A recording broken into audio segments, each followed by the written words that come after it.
Would the children like to come to the front, please?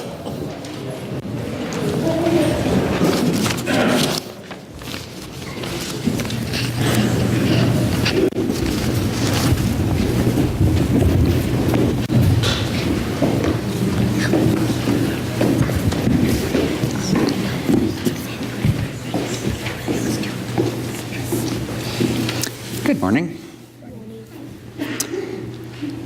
All right, so when I was younger, sometimes my parents would ask that some chore would be done, like mowing the lawn or vacuuming the carpet.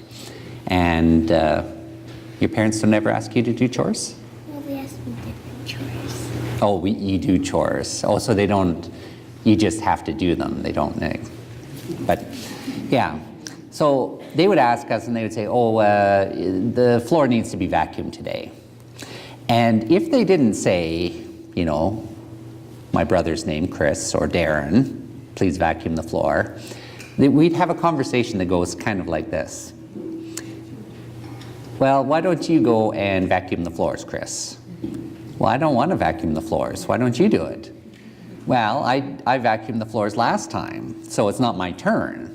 And Chris would say, well, why is it my turn? Why should I be vacuuming the floors now? I would say, well, I don't know, but I don't want to do it.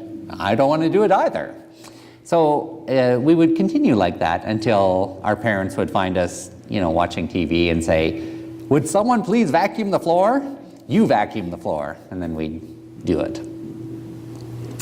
Do you ever have conversations like that in your house? Yeah. Sometimes? Not always? No, okay. Well, you may not.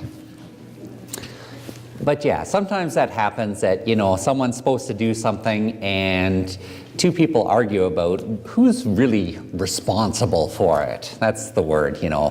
Who's responsible for this job?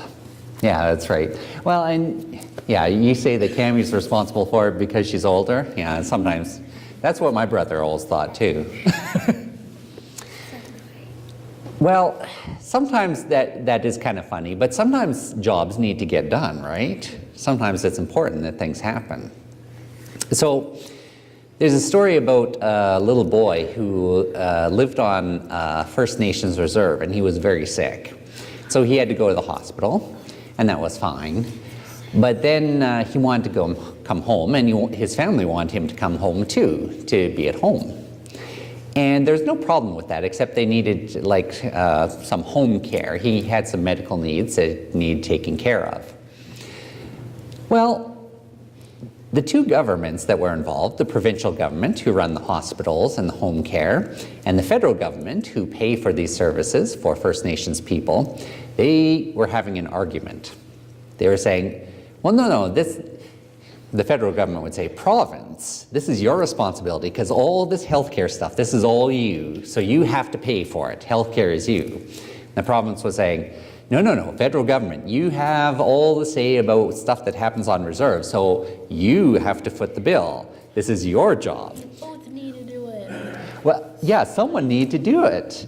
And they were arguing, and you know, the argument took 2 years because, you know, it wasn't just, you know, they were talking to each other on the phone. They were like sending letters, and the letter would have to get there, and then it would sit on someone's desk, and then they'd finally get time to answer the letter, and then it'd go back. And they were arguing so long, for 2 years. It's very sad, but the little boy actually died in hospital before he could go home. And so the people who, the parents and the people who knew this little boy, whose name was Jordan, said, enough. This can't go on. You can't argue like this when there's something important to be done. Sometimes things just need to happen. And so they said, well, how about we have a new rule? We call it Jordan's Principle.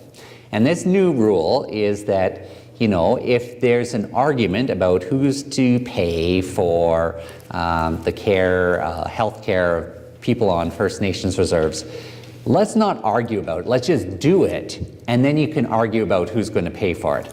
But you got to do it first, and then you can argue. Because to argue first and leave someone not doing anything, that's not right. And so the federal government has said, okay, well, we'll do this, but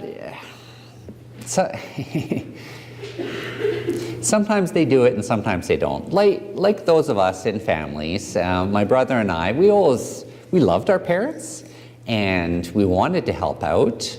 Well, we didn't really, but we knew that we should. We knew that we should help out in the house. But sometimes it took our parents saying, no, you have to do this. And so sometimes we have to remind the government, you know, you said that you would do this, so make sure that you do it.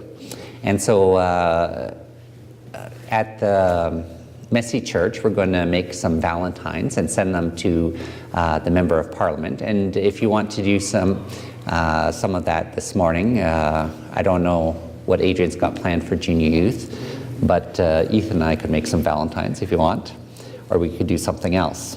But we do need to talk to what they call our elected officials, these people who are elected to be part of the government, and to make sure that they keep their promises that they've made. Then we have to decide what we're doing down there after we finish what we're doing. If it's